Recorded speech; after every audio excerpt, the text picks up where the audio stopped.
বাংলাদেশের পলিটিক্যাল পার্টিগুলোর আবার আরেক দফা মিটিং শুরু হয়েছে।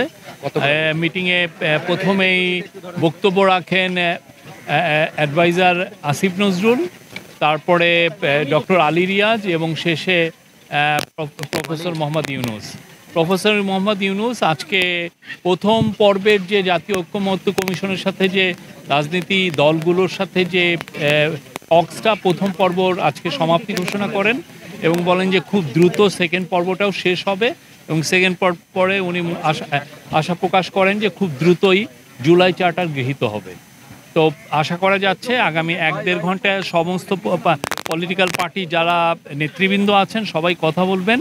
কথা বলার সাথে সাথে আমাদের এই জাতীয় ঐক্যমত্য কমিশনের সাথে পলিটিক্যাল পার্টিগুলোর সেকেন্ড পর্বের জাস্ট ডিসকাশন গাওয়া এবং ডায়ালগটা শুরু হবে, ফর্মালি শুরু হবে। শফিক ভাই 28টা দল আমন্ত্রণ জানিয়েছেন, সবাই কি এসেছেন? সবাই 28টা দল সবাই অলমোস্ট এসেছেন। আমি পুরো গুণিনে আমরা পরে আপনাদেরকে লিস্ট দিব।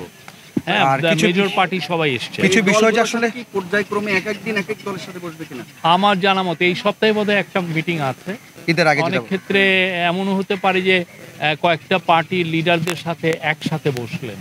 হ্যাঁ, এমন না আগে যেরকম মিটিংগুলো হয়েছে যে একটা পার্টির সাথে ঐক্যমত্য কমিশনের সাথে মিটিং হয়েছে, খুব ইন্টেন্সিভ মিটিং। এখন যেটা হতে পারে যে অনেকগুলো পার্টির নেতৃবৃন্দ বলবেন, এক একজন নেতৃবৃন্দ এসে তাদের সাথে ওনারা কথা বলবেন আর কি। অনেকগুলো ক্ষেত্রে 10-15টা পার্টির দেখা গেল নেতৃবৃন্দ একটা মিটিংয়ে এসছেন, এরকমও হতে পারে। আমি এটা ডক্টর আলী রিয়াজ স্যার, তারপরে সিনিয়র সেক্রেটারি মনির হায়দার, এনারা বলবেন এটার মানে ডেট এখনো ফিক্সড হয়নি। এই সপ্তাহে শুরু হয়ে যাবে। হ্যাঁ, উনি প্রায় 4 মিনিটের একটা মিটিং বক্তব্য দিয়েছেন। আমি একটু পরে এটা আপনাদেরকে দিব। আমি এটা নিজেও উনি আজকে প্রথম পর্বের যে ডায়ালগ যেটা হয়েছে সেটা সমাপ্তি ঘোষণা করলেন এবং নতুন যে সেকেন্ড পর্ব যে শুরু হলো সেটা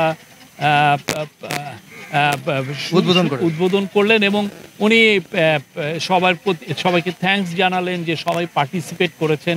এটা খুবই একটা বাংলাদেশের মানুষের জন্য, আমাদের দেশের জন্য একটা ইম্পর্টেন্ট একটা ইভেন্ট যে সমস্ত পলিটিক্যাল পার্টি এই ডায়ালগে যুক্ত হয়েছেন এবং দেশকে নতুনভাবে গড়ার যে নতুন বাংলাদেশ গড়ার যে প্রতিশ্রুতি আমরা জুলাই অভ্যুত্থানের মাধ্যমে পেয়েছি, সেই মোতাবেক সবাই কাজ করছেন। এটা দিয়ে চিফ অ্যাডভাইজার সবাইকে থ্যাঙ্কস জানিয়েছেন।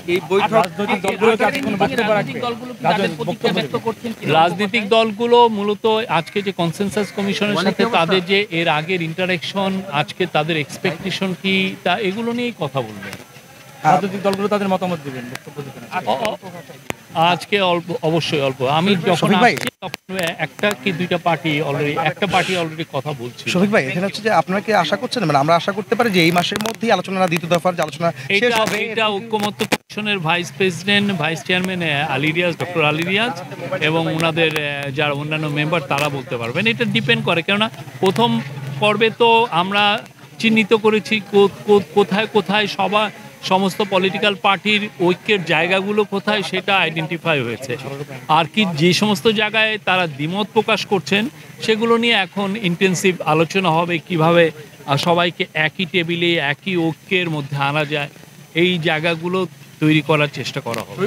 ওনারা একটা প্রেস কনফারেন্স করেছে, এটা নিয়ে ওনারা যথেষ্ট এলাবোরেট ওয়েতে বলেছেন কোথায় কোথায় ঐক্যের জায়গাগুলো তৈরি হয়েছে, কোথায় কোথায় কেউ দ্বিমত করছে, সেই জায়গাগুলো ওনারা বলেছেন। তো এটা ওনারাই বলবেন, ওনারা এটা নিয়ে কাজ করছেন, তো খুবই সারাক্ষণ এটা নিয়ে ওনাদের কাজ। ওনাদের নামটাই তো সেই জন্য বলছে ন্যাশনাল কনসেনসাস বিল্ডিং কমিশন। ওনারা কনসেনসাসে যাতে সবাই আসেন, সমস্ত পার্টিকে যাতে একই কনসেনসাসে আনা যায়, সেই জন্যই তো ওনারা কাজ করছেন।